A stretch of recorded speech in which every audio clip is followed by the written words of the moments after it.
पहले हम जनरल हिंदी के प्रश्न करेंगे। लगभग 8 प्रश्न जो है हिंदी के प्रश्न पूछे जाएंगे। और नॉर्मल जो इंग्लिश की अगर बात करते हैं तो जनरल इंग्लिश के जो क्वेश्चंस होते हैं वह 3 से लेके 5 प्रश्न जनरल इंग्लिश के क्वेश्चंस रहेंगे। तार्किक रीजनिंग वाले जो प्रश्न रहते हैं वह आपके 6 से लेके 8 तक रहेंगे और पेडागोजी के 10 प्रश्न रहेंगे। तो चलिए शुरुआत करते हैं। पहला प्रश्न है हिंदी से। सीता गाना गा रही है, इस वाक्य में क्रिया का कौन सा प्रकार है? पूर्वकालिक क्रिया, अकर्मक, अनेकार्थक या सकर्मक? और सकर्मक अकर्मक क्रिया पूछी जा रही है। तो सीता गाना गा रही है, इस वाक्य में क्रिया का कौन सा प्रकार है? देखिए, ऐसी क्रिया जिसका अर्थ कर्म के बिना स्पष्ट नहीं होता है। तो सीता क्या कर रही है? गाना गा रही है। तो यहाँ पे क्या हो जाएगा? सकर्मक क्रिया हो। तो यहाँ पे कर्म के बिना उसका स्पष्ट नहीं है। सीता गा रही है, तो क्या गा रही? गाना गा रही है, तो सकर्मक क्रिया हो जाएगा। इसलिए जो डी ऑप्शन दिया गया है वह हमारा सही हो जाएगा। इसके बाद दूसरा प्रश्न है, किस विकल्प में सभी शब्द जो है अशुद्ध दिए गए? शुद्ध अशुद्ध जरूर पूछा जा रहा है, ये ध्यान दीजिएगा। शुद्ध अशुद्ध प्रत्येक एग्जाम में पूछा जा रहा है। भवनिष्ठ धातव्य, भवनिष्ठ धातव्य, धातव्य भवनिष्ठ, धातव्य भवनिष्ठ। तो अशुद्ध का चयन करना है। तो दो सेकंड ऑप्शन देखेगा। देखिए, जो धातव्य दिया गया है, धातव्य हमारा से नहीं होता, क्योंकि धातव्य को हम कैसे लिखते हैं? ये लिखा हुआ है, ध्यातव्य लिखते हैं, ना कि धातव्य। क्या लिखते हैं? ध्यातव्य लिखते हैं। और भवनिष्ठ आपका जो दिया गया है, तो भवनिष्ठ को क्या किस प्रकार से लिखा जाता है? तो भवनिष्ठ भर लिखा जाता है, डबल ना नहीं होता है। ठीक है, ये जो डबल ना दिया गया है, तो सभी अशुद्ध आपका ये वाला है। बाकी किसी में सही है, किसी में पहला गलत है तो दूसरा सही है, किसी में दूसरा गलत है तो पहला सही है, लेकिन सभी अशुद्ध पूछा गया, इसलिए सेकंड ऑप्शन में दोनों अशुद्ध दिए गए। अगला है, अनिश्चयवाचक सर्वनाम का अपादान कारक में बहुवचन रूप में क्या हो जाएगा? किसी से, किन से, किन्हीं से या किनको? तो अनिश्चयवाचक सर्वनाम का अपादान कारक में बहुवचन जो हो जाता है वह किन्हीं से हो जाता है। क्या हो जाएगा? किन्हीं से। सी वाला ऑप्शन हमारा सही हो जाएगा। अगला प्रश्न है, कौन सा शब्द विष्णु का पर्यायवाची नहीं है? पर्यायवाची पूछे जा रहे हैं और आपके पर्यायवाची के साथ संधि समास, ये दो टॉपिक पूछे जा रहे हैं। तो विष्णु का पर्यायवाची जो होता है वह केशव, चक्रपाणि, दामोदर होता है, लेकिन मुक्त पुरुष नहीं होता। ठीक है तो ये आपका विष्णु का पर्यायवाची मुक्त पुरुष आपका नहीं होगा। अगला, जिसकी दो माताएं हों उनके लिए उपयुक्त शब्द होगा। तो एक वाक्य एक शब्द पूछ लिया जाता है। जिनकी दो माताएं हों तो उनके लिए उपयुक्त शब्द हो जाता है द्वय मातुर। ठीक है, पहला ऑप्शन सही हो जाएगा। और अगला प्रश्न जो दिया गया है कि बाग बाग होना मुहावरे का अर्थ क्या है? मुहावरे लोकोक्ति पूछी जा रही है। मेहनत करना, असंभावित कार्य करना, अति प्रसन्न होना, मधुर वचन बोलना। कहने मेरा दिल तो बाग बाग हो उजगा, मतलब क्या हो गया? अति प्रसन्नता की बात करेंगे। इसका भावार्थ हो जाता है, अर्थ हो जाता है अति प्रसन्न होना। सी वाला ऑप्शन सही हो जाएगा। अगला प्रश्न है, हमने सदा तुम्हें अपना समझा नहीं, तुम्हारा नहीं, बुरा नहीं, पराया नहीं, धनवान नहीं।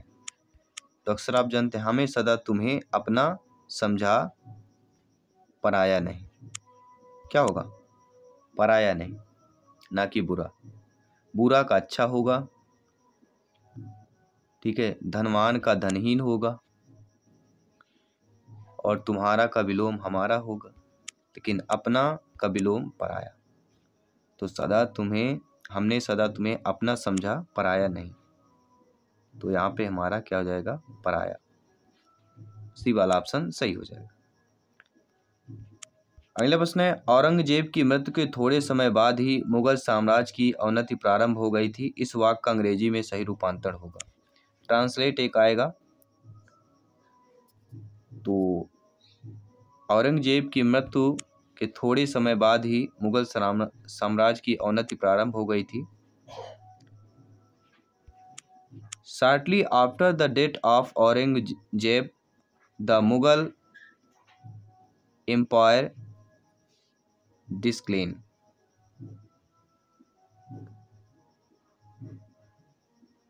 सी वाला ऑप्शन सही हो जाएगा। अब जनरल इंग्लिश की बात कर लेते हैं। Choose the appropriate articles for the given sentence. Sentence में करेक्ट आर्टिकल को चूज करना है। There was sign board at entrance of the bet की information passage by about its launch next month.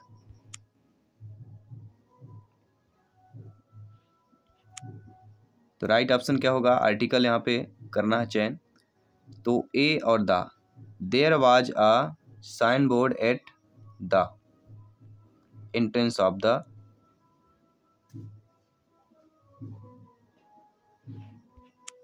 सी वाला ऑप्शन जो दिया गया है, सॉरी फर्स्ट वाला ए और द का प्रयोग हमारे यहाँ पे होगा, क्योंकि सेंटेंस में देखा जाए ए और एन कहाँ पे होता है? जहाँ पे सिंगुलर इंडेफिनिट नाउन्स दिया गया हो और द के बाद सिंगुलर डिफिनाइट नाउन दिया गया हो। तो ए एन के बाद इंडिफिनाइट नाउन्स दिए गए हों और द के बाद सिंगुलर नाउन्स, ये इनकी पहचान होती है। ठीक है, ए और द के आर्टिकल्स। जब देखिए कोई काउंटेबल नाउन की चर्चा जो पहली बार हो तो उसके पहले भी ए और एन आता है, पर जब उसकी चर्चा दूसरी बार होती तो वहां पे द का प्रयोग होता है। ठीक है, तो there was a sign board at the trance of the boot की information passage by about its launch next month. अगला प्रश्न, choose the correct form of adverb of for the given sentence. The photograph brought back old memories. Right option क्या होगा? Instantly. The photograph instantly brought back old memories. Instantly का मतलब क्या होता है? Instantly का मतलब होता है विदाउट डिले। ठीक है, बिना अविलंब।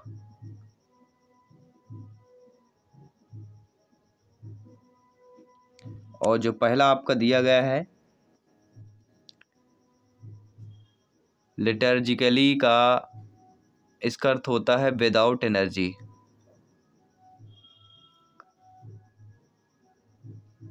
और इंस्टेंटली का होता है without delay.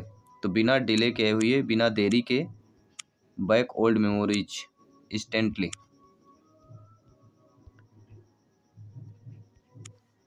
A sentence has been given way in the fill in the blanks पे फिट करता है।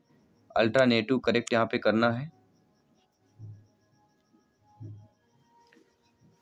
हमारा दिया गया है engagement a state of relaxed awareness has is or where। Correct alternative को चूज करना है, इज होगा। जी हाँ दोस्तों, enlightenment is a state of relax awareness, is आएगा, क्योंकि इनलाइटमेंट मतलब होता है समझने की क्रिया। अनकाउंटेबल नाउन है जो कि स्वयं में सिंगुलर भी है, इसलिए इज का प्रयोग हो। यहाँ पे भी सेंटेंस को हमें फॉलो करना है। Who is going to foot the bill for the meal? Tear, recover, pay, debit. Tear का अर्थ होता है फाड़ना और रिकवर का अर्थ होता है वसूली करना।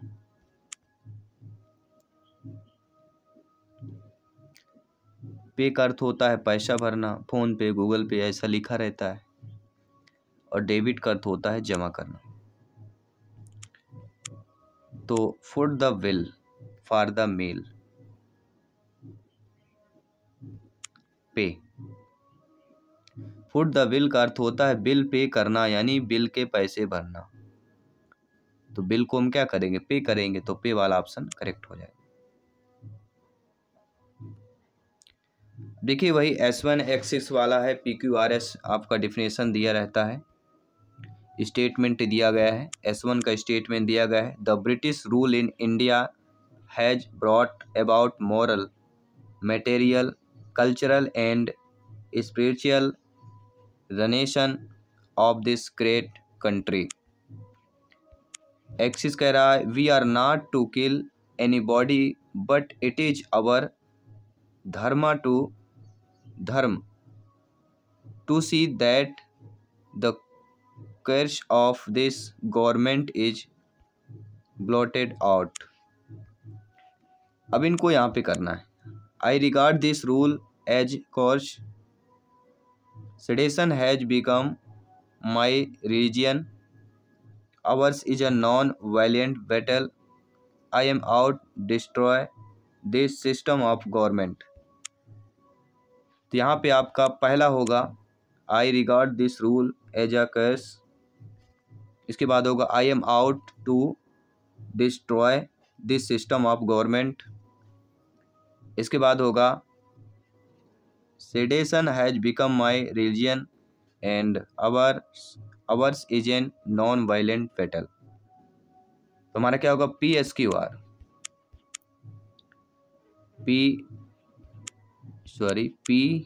PSQR। यहाँ से हमारी गाड़ी चली, यहाँ से गाड़ी चली और यहाँ पेंडिंग हुई।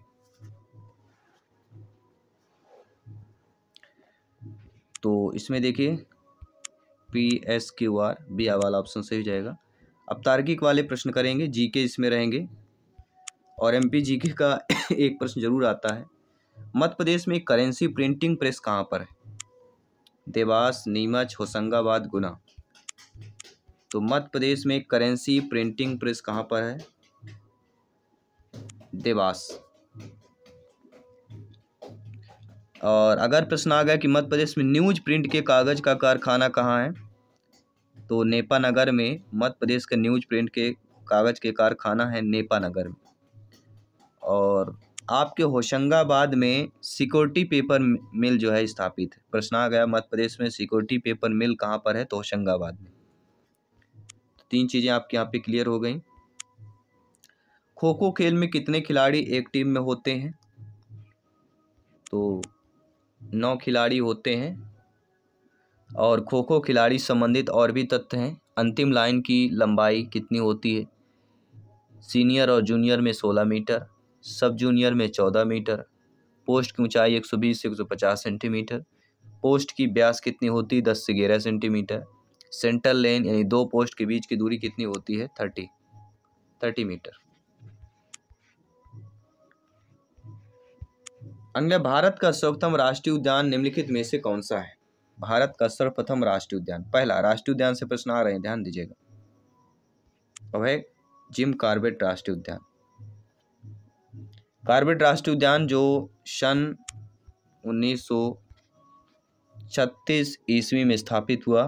पहले इसका नाम हैली नेशनल पार्क था। जी हाँ, कॉर्बेट राष्ट्रीय उद्यान का पहले इसका नाम था हैली नेशनल पार्क था। और यह नैनीताल के काला ढूंगी रामनगर हेतु 118 किलोमीटर लंबा है। और यह गढ़वाल जिले में लगभग आपके नैनीताल जिले में विस्तारित भी है। तो कॉर्बेट राष्ट्रीय उद्यान ये चारों राष्ट्रीय उद्यान पढ़ लीजिएगा। कान्हा राष्ट्रीय उद्यान, दुधवा राष्ट्रीय उद्यान, राजाजी, कॉर्बेट राष्ट्रीय उद्यान, चारों राष्ट्रीय उद्यान के बारे में पढ़ लीजिएगा अच्छे तरीके से। कौन सा एक्ट केंद्र में द्विसदनी विधायक लाया? ऐसा एक्ट जो केंद्र में जो है द्विसदनी विधायिका लाया। 1919 एक्ट। जी हाँ, 1919 अधिनियम जो है भारत सरकार ने द्वैध शासन प्रणाली की स्थापना हुई। केंद्र में द्विसदनात्मक विधायिका की व्यवस्था की गई। इसे मॉन्टेग्यू या चेम्सफोर्ड सुधार के नाम से भी जाना जाता है। किसका है? एक आपका होता है चेम्सफोर्ड हो गया, एंड मॉन्टेग्यू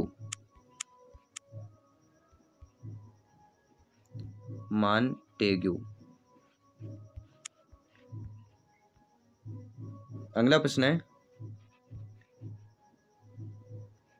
निम्नलिखित प्रश्नों में एक पता दिया गया है, उसके बाद दिए गए 4 विकल्पों में से मिलते जुलते पते दिए गए हैं, उस विकल्प को चुनना है। तो लगभग ये आपका जो प्रीवियस ईयर में पूछा गया उसी टाइप का प्रश्न है, मिलता जुलता करना है।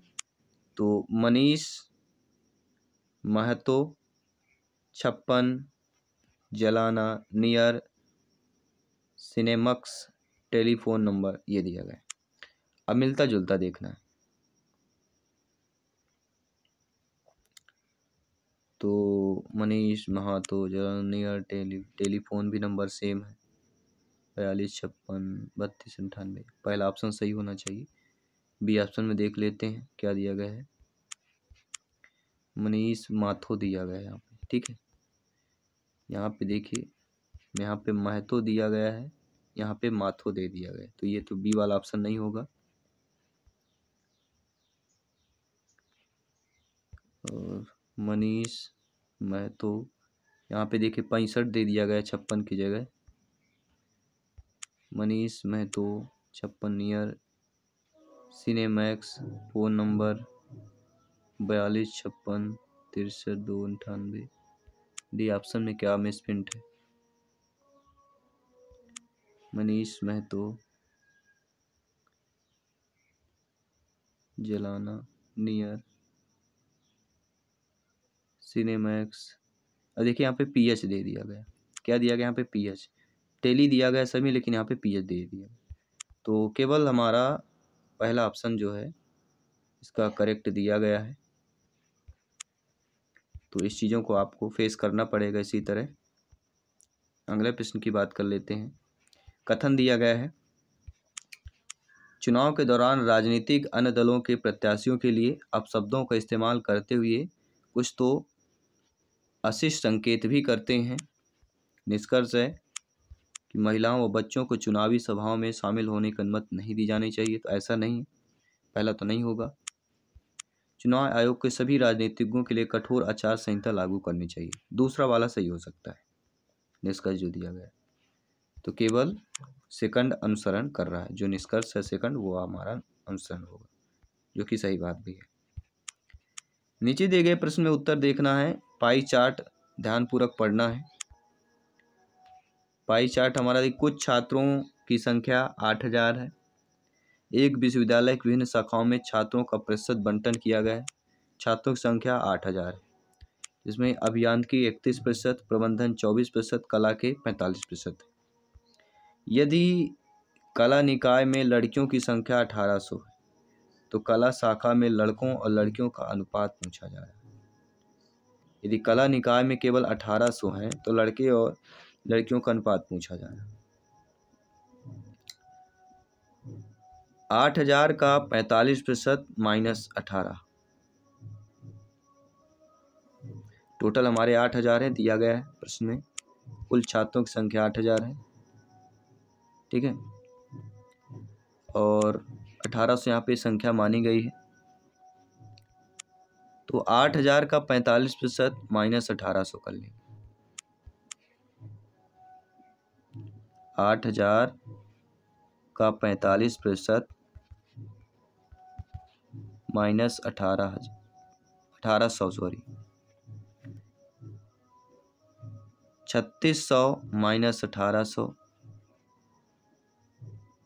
1800 आ गया और 1800 है तो 1:1 का होगा, क्योंकि 1800 आ गया, 1800 हमारे आ गए थी तो 1800 कर देंगे तो 1:1 आएगा। पहला ऑप्शन सही हो जाएगा। अब शिक्षा शास्त्र पेडागोजी के प्रश्न करेंगे। जीन पियाजे जी के अनुसार मानव शिशु में कौन सी प्रवृत्तियां और प्रतिक्रियाएं जन्मजात होती हैं? जीन पियाजे के अकॉर्डिंग मानव शिशु में कौन सी प्रवृत्तियां और प्रतिक्रियाएं जो है जन्मजात होती हैं? वह होती स्कीमा। स्कीमा की प्रवृत्ति प्रतिक्रिया जन्मजात होती है। स्कीमा का अर्थ होता है ऐसी मानसिक संरचना जिसका सामान्यीकरण किया जा सकता है। अगला 8 वर्षीय रोहित को लगता है कि चोरी करना गलत है, क्योंकि चोरी करने के व्यवहार की वजह से दूसरे लोग उसे निष्कासित कर देंगे। लॉरेंस कोहलबर्ग द्वारा नैतिक विकास के सिद्धांत के अनुसार वह किस चरण को प्रदर्शित करता है? तो वह अच्छा लड़का और अच्छी लड़की उन्मुखीकरण, जो आपके लॉरेंस कोहलबर्ग की नैतिक विकास की दूसरी अवस्था है, जिसे हम परंपरागत स्तर कहते हैं।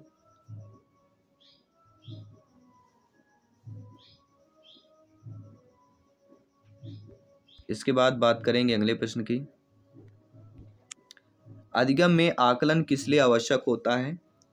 तो अधिगम में आकलन जो है प्रेरणा के लिए आवश्यक होता है। किसके लिए? प्रेरणा के लिए आवश्यक होता है। समावेशी शिक्षा के लिए क्या जरूरी होता है?